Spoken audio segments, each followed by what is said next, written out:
Hey, welcome everybody to a Free Thinkers Corner Books and More. Today we have in person, live, Autumn Siders from Wolfeboro. She is a friend of the store. She's also a fellow bookseller up at the Country Bookseller up in Wolfeboro. And she is the author of 4 books, short stories, and poems. She Loves Me, She Loves Me Not My Type. One of her first ones, No Filter, and Spermio and Juliet, which is rather funny. I like that one. So, Autumn, tell us a little bit about yourself and your books. Yeah, so I have been writing all my life, and just in the past few years decided to finally put some of this stuff out. So it seems like I'm really prolific, but a lot of this I've written over, a course of 30 years of my life, so it just all came out at the same time. And this here is Emilita. She is my cat and co-author. She has stories and poems in all of these, so if you're a cat person, these books are for you. Emilita would agree. But this is live too. I have to be careful what I say. I can't swear. Turn your kids away. I can't control myself. But yeah, I write a little bit of everything. So the poetry is poetry about life. My new collection here, She Loves Me, She Loves Me Not. It's a poem a day, and it kind of alternates. So I think that life is full of ups and downs, and this reflects that. So one day it could be a very happy, enlightening poem that makes you feel good, and the next day you'll probably have to go out to the bar and drink a lot of booze to feel better about yourself. But then you can read the poem the next day and feel great again. And my short stories, they range too. They're kind of everyday, happy, feel-good human stories, all the way to edge-of-your-seat horror thrillers. You probably will leave the lights on at night. And that's kind of my favorite genre to read too, so I think they're better than the other ones, but you can be the judge of that yourself. And Spermio and Juliet here, I actually wrote that one in high school. It was an assignment for a health class. We had to prove that we knew how the reproductive system worked. So, of course, what better way to talk about human health than through Shakespeare? And Emilita has written quite a few sonnets and soliloquies and such to go along with that too. So whether you're a Shakespeare fan or a cat fan or just want to laugh your ass off, is that okay to say? That's okay. Yeah, that's okay. It's mostly adults here. Okay. Then that would probably be the one for you. And hashtag No Filter was my first one that I put out. And that one's actually got some short stories in the back. All of those are probably closer to edge of your seat horror than anything. Or at least a little irky, creepy. But once again, the poetry just kind of reflects everything from nature to love, and Emilita has a whole section in there of poems that I'm told are the best part of the book, so you should probably read those and forget about mine. But I am a rambler. I talk very fast, and I say everything I need to say in 5 minutes, so I don't know. Do you want me to say anything else? Does anybody have any questions? Right? This is live, so people can respond I do. back. I do. Okay. I have a question. So when did Emilita start writing? I've known her for 9 years now. She's 11, so I can't say for sure if she started writing before the age of 2, but once she came to live with us, she pretty much let us know what was on her mind all the time, so she wasn't necessarily writing at that point, but we could tell she had the author, poet gene in her, because she was very, very literate and definitely let us know what was what. Is she very vocal about her? It's more of a look. Yeah, I think more than anything. She doesn't meow a whole lot and doesn't hiss usually, but she can say a lot with her eyes, her face, a swat. Now, cats don't have opposable thumbs, but is she double pawed herself to be able to use the typewriter computer, or does she have a specialized writing utensil? She's not. She pretty much makes me do it. I'm her typist, if you will. She has been known to eat pencils and paper, but I've yet to see her actually form a word on paper. So is it like ESP or telekinesis or something? Once again, those looks, those looks, they just cover it all, and I serve as a translator. Ah, okay. So when did you start writing? Probably when I started reading. I was always writing short little stories from the time that I could write words. My mom, we were at the library every week, sometimes twice a week, and we'd always read about begin with. I mean, I knew how to write before I even went into school, and just write little stories, or draw a little picture of the cats we had at the time, and then write a story about what they were doing. So I would say that was probably around the age of 4 or 5. So 25 years I've been writing, I guess. So do you keep a notebook, a journal, something sparks your, imagination? You Yeah, grab a notebook? I tend to write on scrap paper if I don't have something around, but I've got lots of notebooks. I actually don't type anything until it comes to the point where I'm ready to publish it. So I write everything longhand, or I type it on a typewriter. But if I'm just out and about and I don't have something with me, I've written whole stories on, like an envelope, flipped it over. I have very small print. And when I was in high school, we had these agenda books they would give us, and the whole back was a note section. So I think I wrote a story every year of high school in the back of those agenda books. But then when I have stories in mind that I know I'm sitting down to write, it's not just an idea that sparks me. I have several different journals, and I'm actually really particular about what story goes into what journal. It just kind of speaks to me. So I've got just regular like composition notebooks. I've got loose leaf paper, decomposition company that sells notebooks that are all recycled paper, and they're great. I've got a bunch of those laying around, and nice leather-bound journals that people have given me over the years. So just kind of whatever speaks to me when I'm ready to write a story, that's what I'll write the story in. You ever been out to a bar or a restaurant and say, quick, somebody give me a cocktail napkin? I chew gum a lot, and back in the day I used to have gum wrappers, so I would write on gum wrappers a lot of the time because I'd have them in my pocket. I don't know that I've ever had to say, quick, and it's an emergency, but I have written on napkins as well. So. So you mentioned creepy, icky, horror type stories that you like. What's your favorite? Who are your favorite authors? What's your favorite story book? Well, as far as creepy stuff goes, I love Joe Hill. I think that this is the second time now I'll be insulting Stephen King. I think Joe Hill is a far better writer than his father. Not that Stephen King is rough, but yeah, I love Joe Hill. I love old-time horror, because the beauty of horror back then was all the stuff you didn't see, and you just kind of imagined it, Shirley Jackson kind of stuff. Turn of the Screw is one of the best ghost stories, if you believe in ghosts, of all time, I think. So those are big inspirations for me. And then, not really the horror genre, but I would say Margaret Atwood is probably my favorite author. She just has a perfect way with words. Dystopian stuff? I do like her dystopian stuff. I've found over the years I'll pick something up by her, and I'll read the back, and I'll go, I don't know if it's for me. And then I read it, and I love it every single time. So everything that she's written, whether it be her poetry, whether it be essays, anything, I think she just nails it. So you ever think of writing a novel? I have, actually. So part of writing is research, when you want to go into topics you don't know a lot about, or you're not well versed, and research takes time. So I do have a novel in the works, hopefully by the time it comes out. Well, I'm kind of on the border. It does deal with some immigration issues and border crossing.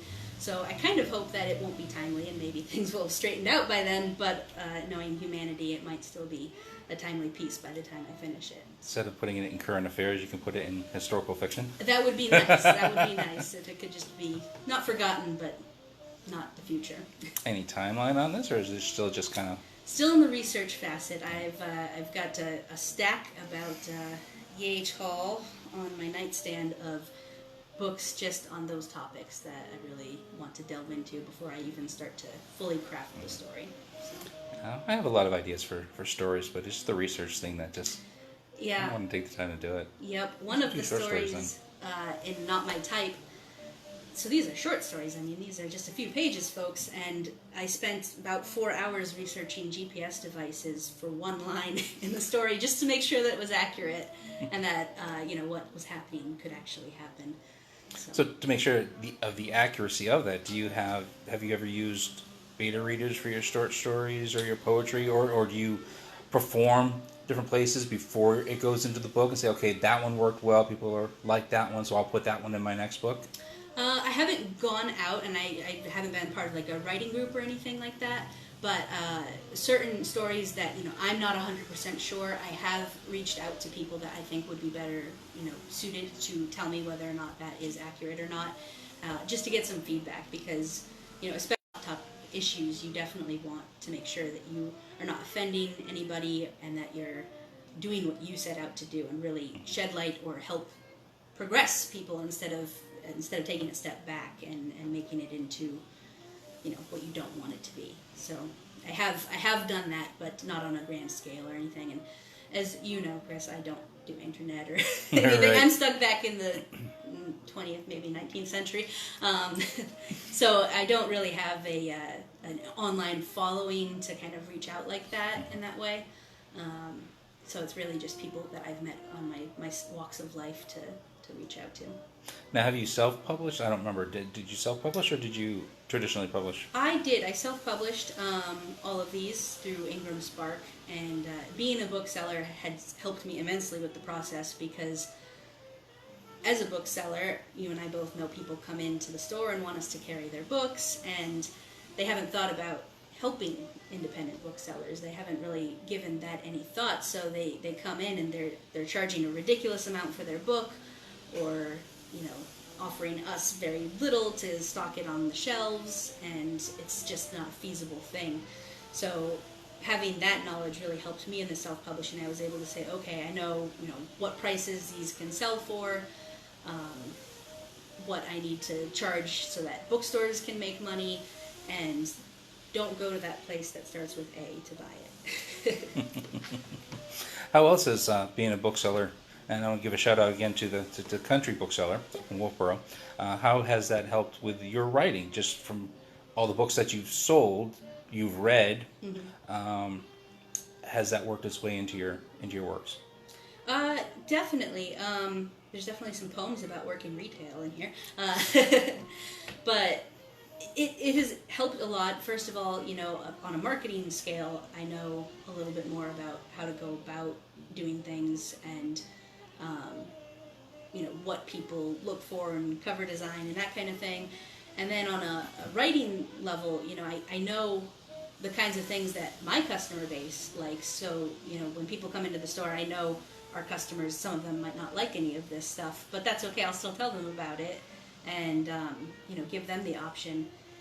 But it has helped me to, say, I really can't put this story in this collection because, I don't think I love it, but I don't think that people are going to love it as much as I do. I'm kind of an outlier as far as that goes. So being the introvert that I am, it's helped to know on a whole what appeals to people more than what appeals to me. Have you ever thought of putting some of those ones that you don't feel would go in that particular collection into, or sort of, I guess, pushing your comfort zone as to what you write, or just letting yourself write and say, to heck with everybody else, and this is my book, this is what the poetry I want. It could be just downright and dirty, or language, or whatever. Just, this is the true, I don't want to say the true me, but the really the no filter me. Yeah, well, and there are a lot of things that are truly me and have probably offended people or have probably been different for people. But I try to, I guess it's that I don't exclude, but I try to include things that I wouldn't normally like, and try to think about things from a different perspective, which is beneficial in all walks of life, not just writing. Mm-hmm. So do you have anybody that you can go to for what's it called, editing, sensitivity editing, or is it just sort of more self that, from everything else you've read and your experience as a bookseller and stuff, this isn't, maybe I shouldn't. Yeah, definitely. I mean, going back to kind of like Joe Hill and Stephen King, and you think about things that they've written, and they're definitely no holds barred kind of writing and things that they say, and it might not be their opinion, and I hope it's not their opinion in some cases, but they know people and they write them. So as far as short stories go, you're going to have characters that people hate, and that's what makes the story move along, and unfortunately those characters do exist in real life too. So I don't have anybody that kind of says, hey, wait a second, I think this person was terrible, but I do have one story in Not My Type that has a lot to do with race relations. And so I did reach out to friends that I have who, are black, people of color, that kind of thing, to say, hey, is this like, I mean, you've experienced these things in life, I'm assuming, and, is this good, or did I take it a step too far with making these people this way, or do you think this actually portrays, a situation? It's an actual portrayal of what really happens. That would arise. And, the feedback that I got was like, yes, this is good, this is... obviously those characters Unfortunately, are awful, you're right. But, I guess I didn't take it a step too far. And the poetry, I don't employ an editor or anything for. I just have people, kind of read it first, but no professional editors. But for the short stories, I did have an editor, go over everything and just kind of say, hey, I don't think she was looking for anything topic-wise so much as just typos, that kind of thing, but she did give me some feedback in a few areas where things needed clarification, or I hadn't quite nailed it. So yeah, I'm in search of somebody for that for the next collection. If anybody, So any editors out there or any beta readers out there, what type of poetry do you like? What's your favorite style? The very funny thing is I'm not a huge poetry fan. I do like older poetry, and there are a few contemporary people that I have fallen in love with. Can I think of their names right now? No. My favorite poet of all time is Emily Dickinson. And, Margaret Atwood's poetry is phenomenal. But, yeah, I'm not... it's not the first section I go to. And Shakespeare. And Shakespeare, of course. I mean, you can't go wrong with Shakespeare. Yeah. So other than this novel that's just getting into the works there with the research, any other things for short stories or quick... quick books that you're going to put out for... Yeah, so the next 3 that will probably come before the novel is another collection of short stories. I haven't written any of them, but I do have the ideas for a majority of them, and that's actually going to be called Crazy in Love. And they are all short stories about being crazy and in love. And many different facets, many different types of love, many different types of crazy. And I've got 2 children's books actually that I'm working on now, and I'm trying to find the right illustrator for them, but So if there's any illustrators out there who are watching this, yes, and those will be about a private eye, a cat, a certain cat who's a private eye, and kind of solves nature's crimes and mysteries and all of that. So nice. Any timelines? Those I'm hoping will be out by the end of this year, at least the first one. Like I said, they're pretty much written. They just need a few little touches on them, and they're actually the only ones of my works that I've submitted to publishers, because I really want them to go wide, but I think that publishers are scared of anything that doesn't fit into a nice, neat little box. Mm-hmm. And I know when I was a kid, I was far above my reading level.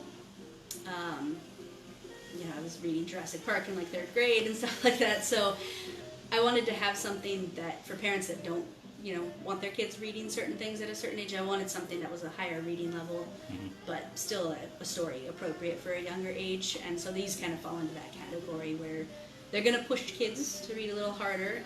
There'll be like vocabulary words they can look up in the back of the book and that kind of thing. Oh, neat. But yeah, it's still just a story that's family friendly. Great. Yeah. Let's see if I can do this here.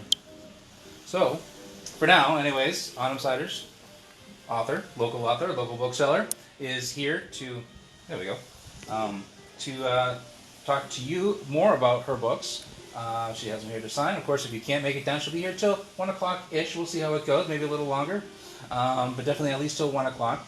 And we do have them here, signed copies. We'll have more signed copies too if you can't make it down today. Or you can always go visit her up at the Country Bookseller.